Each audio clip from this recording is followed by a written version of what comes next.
Target ng DENR na makapagtanim ng 3 milyong puno sa buong bansa bilang bahagi ng pagdiriwang ng Philippine Arbor Day. Layon ng naturang aktibidad na makiisa ang bawat Pilipino sa pangangalaga ng ating kalikasan at kapaligiran. Si Carlo Candelaria sa sentro ng balita. Nakiisa ang Department of Environment and Natural Resources o DENR sa pagdiriwang ng Philippine Arbor Day sa pamamagitan ng isang nationwide tree planting activity na may target na makapagtanim ng 3 milyong puno sa buong bansa. Bitbit ang kanilang mga pala, pinangunahan ni DENR Secretary Juan Miguel Cuna ang ceremonial tree signing sa Maynila kasama sina Manila Mayor Isko Moreno Domagoso at Vice Mayor Chi Atienza. Nagtanim ang mga opisyal na mga punong balitbitan na isang endemic ornamental tree.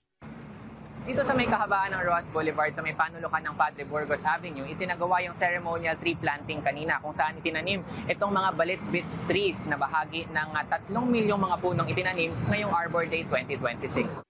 Ayon sa DENR, kalahok sa aktibidad ang mahigit 180,000 na katao mula sa iba't ibang ahensya ng pamahalaan, local government units, pribadong sektor, mga paaralan at civil society organizations sa mahigit 1,600 na mga lungsod at bayan sa bansa. Itong Arbor Day po ay sineselebrate po natin yearly since 2003. Ito po ay isang observation ng tree planting and forest protection throughout the country.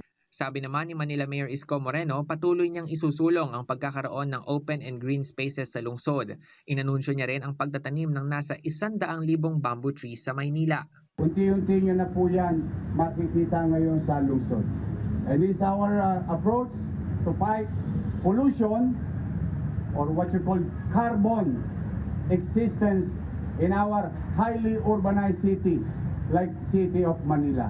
This is our way of fighting it to have a fresher air for our people.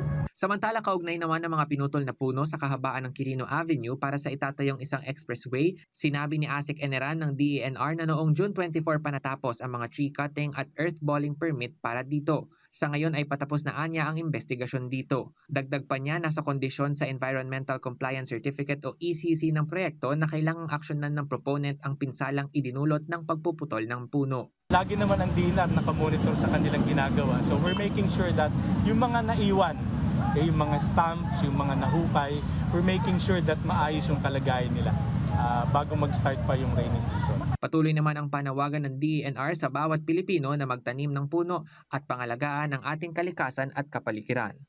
Carlo Luis Candelaria para sa Bayan.